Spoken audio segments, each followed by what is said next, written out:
Hi friends and students, this is Keval Krishan. You are watching KK English classes. इस video में हम sentence improvement का part 5 करेंगे और हमारा पहला क्वेश्चन है बेटे ये the learners are intended to read the sources at home. अब इस वाक्य में क्या है देखें। ऑप्शन ए में क्या है, आर मेंट, जिसका मतलब बी आर सजेस्टेड, राय दी गई, आर एक्सपेक्टेड, उम्मीद की जाती है। तो बेटे लर्नर्स हैं, लर्नर्स से तो पढ़ने की क्या की जाएगी, उम्मीद ना, तो इसलिए क्या आएगा, सी सेक्शन। क्लियर। चलो अगला question. Once only did she give her way to emotions. अब इस वाक्य में क्या आएगा बेटे, सुने। पहले तो ये वंस ओनली नहीं होएगा, ओनली वंस होगा। क्या होगा, ओनली वंस। तो ओनली वंस किस किस में दिया हुआ है, दो सेक्शन में दिया हुआ है, ओनली ए में और बी में। क्लियर। और इसके साथ क्या होता है बेटे, कुछ एक ऐसे वर्ड्स हैं जैसे hardly, rarely, बेयरली, never, only when, only in this way, only by. इनमें क्या होता है, जब कभी ये वाक्य के शुरू में आते हैं तो हेल्पिंग वर्ब को क्या है, बाहर निकाला जाता है। क्या निकाला जाता है, बाहर। क्लियर बेटे। तो इसमें डिड बाहर है, समझ गए। तो कौन सा होना चाहिए, क्योंकि वंस ओनली होता नहीं, कौन सा होना चाहिए, वंस ओनली होता नहीं। तो सी सेक्शन में वंस ओनली है, डिड बाहर है ना। ये आ नहीं सकता, क्यों नहीं आ सकता, वंस ओनली है नहीं। तो क्या आएगा, ओनली वंस होएगा। और ओनली वंस किस किस में है, एक ए सेक्शन में, एक बी सेक्शन में है। तो ओनली वंस बी सेक्शन वाला भी नहीं हो सकता, क्योंकि यहाँ डिड अंदर चला गया। क्लियर। तो क्या बचा, ए सेक्शन। क्लियर। तो क्या आएगा, only once did she give way to emotion.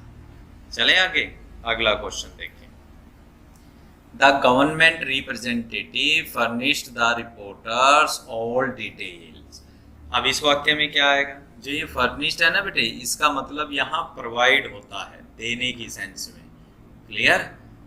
अब यहाँ क्या आना चाहिए, फर्निश्ड के बाद बेटे यदि सब्जेक्ट क्या हो, somebody हो, ऑब्जेक्ट क्या हो, somebody हो, तो आपने somebody के बाद जब भी समथिंग यानी कोई चीज लगानी है तो वो विद के साथ लगानी है। किसके साथ लगानी है, विद के साथ। तो अब देख लीजिए विद किस में है, फर्निश्ड आया, फर्निश्ड में रिपोर्टर्स आया, रिपोर्टर्स के बाद कोई चीज देने है तो विद के साथ, तो बी सेक्शन। चले अगला क्वेश्चन देखिए बेटे। The teacher was very proficient in his subject. तो इस वाक्य में क्या आना चाहिए, एक्सपर्ट दिया निपुण, प्रोफिशिएंट भी निपुण, वेल वर्स्ड भी निपुण, और अंडरलाइनिंग में भी प्रोफिशिएंट निपुण। तो इस वाक्य में तो सारे निपुण। प्रोफिशिएंट होता ही सब्जेक्ट के लिए प्रयोग होता है, जब व्यक्ति निपुण होता है किसी सब्जेक्ट में। तो नो इम्प्रूवमेंट आएगा। चले आगे, अगला question. He found a wooden chair that has broken in the room. इस वाक्य में क्या आना चाहिए, सुने बेटे। क्या दिया हुआ है, वुडन एंड ब्रोकन चेयर, और broken wooden chair, broken and wooden chair.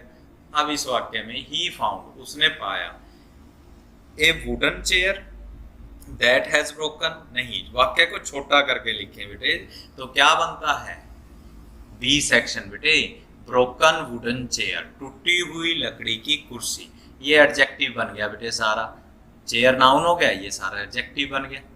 Clear. जैसे हम कहते हैं ना टूटा हुआ पेन, तो क्या कहेंगे, ब्रोकन पेन कहेंगे ना, इसी तरीके तो कह दिया, ब्रोकन वुडन चेयर। क्लियर। चलो अगला question. Despite seeing the danger zone sign the young boys jumped over the fence. अब इस वाक्य में क्या आएगा, रिस्ट्रिक्टेड जोन दिया हुआ है, हाई रिस्क जोन दिया हुआ है, प्रोटेक्टेड जोन दिया हुआ है। तो क्या आना चाहिए बेटे, सुनो। रिस्ट्रिक्टेड का मतलब रोकने वाला, हाई हो गया ज़्यादा खतरे वाला, प्रोटेक्टिव क्या है, ये भी रोकने से संबंधित हुआ। तो बेटे जब खतरे वाले साइन की बात होती है तो डेंजर जोन साइन कहा जाता है। तो यहाँ ठीक है बेटे, नो इम्प्रूवमेंट आएगा। चले अगला question, the train of the timing are subject to change. Clear, पहले तो ये आर आया हुआ है और आपको पता है सब्जेक्ट देखो कितना बड़ा हो गया, यानी ऑफ से पहले बताया था ना, प्रेप जब सब्जेक्ट बड़ा हो तो प्रेपोजिशन से पहले जो दिया होता है यदि वो सिंगुलर तो वर्ब सिंगुलर। तो यहाँ ट्रेन है, ये तो सिंगुलर है, तो आर कैसे आ रहा है? तो सबसे पहली गलती तो आर नहीं आना चाहिए, क्या आना चाहिए? इज आना चाहिए था। तो चलो छोड़िए इस बात को, पहले इस वाक्य को सेट कीजिए कि वाक्य में गड़बड़ कहाँ है। The timings of the train has been subject, ये गलत है। टाइमिंग्स तो ठीक है परंतु हैज बीन नहीं आएगा, क्योंकि टाइमिंग्स क्या हो गया? प्लूरल हो गया ना टाइमिंग्स, तो हैज नहीं हैव आना चाहिए था। परंतु ये परफेक्ट में नहीं बन सकता, कार्य हो चुके की सेंस कोई आएगी, तो ये गलत हो चुका। आगे ठीक है बेटे, the timings of the train have आया हुआ, परंतु ये परफेक्ट में नहीं बन सकता, इसलिए ये गलत हुआ। The timings of the train are subject to change, ये ठीक है बेटे। क्यों? क्योंकि विषय है चेंज करने का, ये परफेक्ट नहीं है, एक आम जानकारी है, तो इसलिए कौन सा सेक्शन बनेगा? C section. चले अगला क्वेश्चन देखें बेटे, I could not look anything in the dark room. ये जो लुक है ना बेटे, इसके नीचे अंडरलाइनिंग है। अब ढूंढिए क्या गलती है बेटे। वर्ब देखिए बेटे, ए सेक्शन में लुक एट का मतलब होता है एक जगह देखना, ठीक है, लुक एट द पिक्चर, ठीक है, ध्यान से देखना। और सी का मतलब है आम, जर्नल, आप देखना भी ना चाहें फिर भी आपको कोई चीज दिखाई दे रही है तो उसके लिए सी प्रयोग होता है। सी थ्रू का मतलब क्या होता है?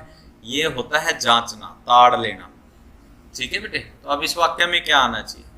He could not look anything in the dark room, तो लुक नहीं आएगा, उसे कुछ नहीं दिखाई दिया, देख सका वो बेटे, तो सी आएगा। क्या आएगा? सी। चले आगे अगला क्वेश्चन देखें, the fronds of the coconut tree make a gentle musical note when the winds blows. अब इस वाक्य में क्या आना चाहिए? सुने, कहते हैं कि द फ्रॉन्ट्स क्या होते हैं बेटे? बड़े पत्ते, बिग लीफ, ठीक है बेटे। अब म्यूजिकल नोट क्या है? म्यूजिकल नोट क्या होते हैं? संगीत में सिंबल्स को कहा जाता है, सिंबल, प्रतीक चिन्ह बनाए जाते हैं बेटे संगीत के, ठीक है ना, सुरों के लिए, तो उसे नोट कहा जाता है। तो बेटे मेक ए जेंटल, वृक्ष तो कोई नोट को ही लिखेंगे, सिंबल को ही बनाएंगे, वो तो साउंड पैदा करेंगे, तो म्यूजिकल साउंड आएगा बेटे, ठीक है। यहाँ म्यूजिक साउंड क्यों नहीं आया बेटे? यहाँ साउंड नाउन के रूप में काम करा और एडजेक्टिव के रूप में कौन काम करेगा? म्यूजिकल साउंड आएगा, इसीलिए ये नहीं आएगा, बी, सी सेक्शन आएगा। चले, she sat on the tree to protect herself from the rain. अब इस वाक्य में क्या आएगा? सुनो, वो बैठ गई अपने आप को बचाने के लिए, ठीक है, कहाँ? पेड़ के ऊपर या नीचे? अपॉन तो ऊपर हो गया, बिफोर पहले हो गया, अंडर हो गया नीचे, तो सी आएगा ना बेटे।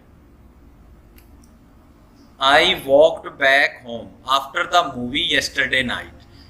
बेटे येस्टरडे नाइट, क्या येस्टरडे नाइट ठीक है बेटे? नहीं, गलत होता है बेटे। जब कभी भी आपने कहना है कल रात, तो आप हमेशा क्या कहेंगे? Last night. क्या कहेंगे? पिछली रात के बारे में बात करते हैं ना बेटे, तो हम क्या कहते हैं? लास्ट नाइट कहते हैं, समझ गए? चलो, as he was a brave heart, Rakesh decided to join the army. तो इस वाक्य में क्या होना चाहिए? सुनो बेटे, दो he was a brave heart, ये दो का प्रयोग कब होता है? तब करते हैं बेटे जब विपरीत बात होती है। अब वाक्य की सेंस देखें, विपरीत बात हो रही है क्योंकि वह बहादुर है इसलिए उसने ज्वाइन किया आर्मी को, विपरीत बात तो है नहीं, ठीक है ना। आल दो विपरीत बात के लिए होता है, जैसे बेटे आल दो और दो विपरीत बात के लिए होते हैं, जैसे कि उसने कड़ी मेहनत करी फिर भी वो फेल हो गया, तो अब हम कहते हैं ऑल दो he worked hard yet he failed. परंतु यहाँ तो विपरीत बात हो ही नहीं रही, तो यहाँ ना तो दो आएगा ना ऑल दो आएगा, वाइल आएगा, वाइल के दौरान की सेंस में प्रयोग होता है, साथ साथ की, तो यहाँ ये भी नहीं आएगा। तो क्या एज यहाँ ठीक है? एज का प्रयोग क्योंकि की सेंस में हो रहा है, जब कारण पहले और परिणाम बाद में हो तब हमें, और परिणाम किसमें? पॉजिटिव में हो, तब हमें क्योंकि की सेंस के लिए या तो एज का प्रयोग करते हैं या सिंस का, और इसलिए की सेंस के लिए कोमा लगाया जाता है, और ये लगा हुआ है बेटे यहाँ पर।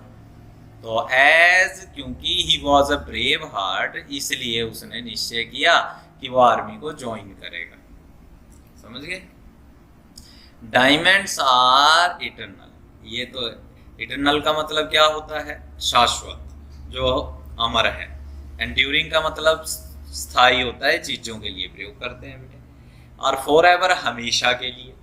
इम्परिसेबल भी क्या होता है? जो चीज नष्ट ना हो, खराब ना हो, उसके लिए प्रयोग करते हैं बेटे। अब बताइए क्या आना चाहिए बेटे? यहाँ डायमंड्स के साथ फॉर एवर उचित है। क्लियर? तो यहाँ फॉर एवर आएगा। द डॉग बाइट हिम, गलत। बाइट का मतलब तो काटना होता है। अब डॉग क्या है? सिंगुलर, और बाइट वर्ब की फर्स्ट फॉर्म है, तो इसके साथ तो ऐसे ही ऐसा आना चाहिए था, नीचे ऐसा दे नहीं रखा, तो इसका मतलब क्या? ये गलत हो गया, अंडरलाइनिंग पार्ट। अब आए क्या? अब बीट दे रखा है, ये तो आ नहीं सकता। और ये क्या है? बाइट, ये बिट है, इसका मतलब क्या होता है? इसका मतलब काटना, ये वर्ब की सेकंड फॉर्म है, ये आ सकती है। बिटन क्यों नहीं आ सकता? क्योंकि हैज हैव नहीं है, तो इसलिए कौन सा सेक्शन बना? B section. New hires in the laboratory should anticipate excellent research opportunity and getting valuable clinical experience. तो इस वाक्य में क्या लगाएं बेटे? एज वेल एज लगाएं, एंड आल्सो गेटिंग लगाएं, एंड ऑब्टेनिंग लगाएं। सुनो बेटे, कहता है new hires in this laboratory should anticipate excellent research opportunities, उसे एक्सीलेंट अपॉर्चुनिटीज मिली। एंड गेटिंग नहीं बेटे, एज वेल एज, और साथ ही साथ क्या है? वैल्यूएबल क्लिनिकल एक्सपीरियंस भी की उम्मीद है बेटे। समझ रहे हो ना? तो इसलिए एज वेल एज आएगा A section. After we ate spectacular 9 course dinner 3 television shows were watched by us. इस वाक्य में क्या आना चाहिए? सुनो बेटे, वाक्य पास्ट का यानी पास्ट तो आएगा, तो पास्ट तो सर ए सेक्शन में भी है, बी में भी है, सी में भी, तीनों लगाए नहीं बेटे। इस वाक्य में हमें ये देखना है कि इंपॉर्टेंस किस चीज को दी गई है। हमें दी गई है ना, तो हम क्या लगाएंगे? वी को इंपॉर्टेंस देंगे। तो ये तो गलत हो गया, टेलीविजन को कोई वी को देंगे। तो वी वॉच्ड 3 टेलीविजन शोज लिखें, we engaged in the watching of 3 shows लिखें, या we were watching 3 television show. ये नहीं आएगा, देख रहे थे। ए सेक्शन गया। अब बचा दो बच गए बेटे, बी और सी। अब इसमें से क्या आएगा? We engaged in the watching, हम बिजी थे वॉचिंग में, देखने में नहीं। वी वॉच्ड, हमने देखा। क्या देखा? 3 टेलीविजन शोज को, ये आएगा सी सेक्शन। अगला question, the man ate an apple an orange and washed his hands. अब इस वाक्य में क्या आना चाहिए? सुनो बेटे, ए सेक्शन आएगा, an apple and an orange and washed his hand आ सकता है बेटे। An apple and orange washed his hand, B section देखें। An apple and orange and his washed hands, ये तो हो ही नहीं सकता सी सेक्शन, क्योंकि वर्ब गलत लगी हुई है। ठीक है, आगे देखें। ए और बी में कंपैरिजन है, ठीक है, और अंडरलाइनिंग पार्ट में।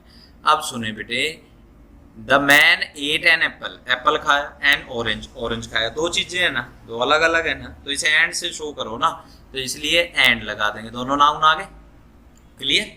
अब क्या है, ये एंड किस लिए आया है? इसके बाद ये एंड इसलिए आया कि वाक्य को बता रहा है वो, ठीक है ना, वर्ब दी हुई है ना, तो इसीलिए ए सेक्शन ठीक है बेटे। चले आगे, अगला क्वेश्चन देखिए। There is no escape in the container for the water to flow. अब इस वाक्य में क्या आना चाहिए? सुने बेटे, आउटलेट का मतलब क्या होता है? छोटा सा बाहर निकलने का रास्ता। इनलेट क्या होता है? पानी की धारा जो धरती की तरफ जाती है। ड्रेनेज क्या होते हैं? जो नाली है। तो इसमें क्या आना चाहिए? कंटेनर है ना बेटे कोई, उस कंटेनर के अंदर बेटे आउटलेट, क्या लगाएंगे? आउटलेट, ए सेक्शन आएगा बेटे। His lecture was banned because of the बंद, उसका लेक्चर बैन कर दिया गया, रोक दिया गया। तो क्या है? बैन, बैन किस लिए लगाते हैं? अपने गलत चीजों पे लगाते हैं। तो यहाँ क्या है? कॉल्ड ऑफ स्थगित करना। डिस्टर्ब का मतलब क्या होता है? तंग करना। और इंटरप्टेड का मतलब क्या होता है? रुकावट पैदा करना। तो क्या आना चाहिए? बंद के कारण क्या कर दिया गया? स्थगित कर दिया गया उसका लेक्चर बेटे, कॉल्ड ऑफ आएगा, ठीक है, कॉल्ड ऑफ लगाएंगे। चलो, इन इंटरनेशनल और national affairs it is tolerance and not love that is of supreme importance. तो इसमें क्या आना चाहिए, मैटर्स भी बात होती है, इश्यूज भी मुद्दे होते हैं, और पर्सपेक्टिव क्या होता है, दृष्टिकोण। तो इसमें क्या आए बेटे, सुनो बेटे, नेशनल और इंटरनेशनल हमने सुना होगा, अफेयर्स मामले, तो यही ठीक है बेटे, अफेयर्स ठीक है, नो इम्प्रूवमेंट आएगी। ठीक है बेटे, ये थे आपके बेटे सेंटेंस इम्प्रूवमेंट, इनकी अच्छे तरीके से प्रैक्टिस कीजिए। और आपने देखा है कि इनमें क्या होता है, ज़्यादा ग्रामर बेसिस क्वेश्चन है, वोकैबुलरी और ग्रामर बेसिस, तो इन पर अच्छी तरह पकड़ बनाइए बेटे।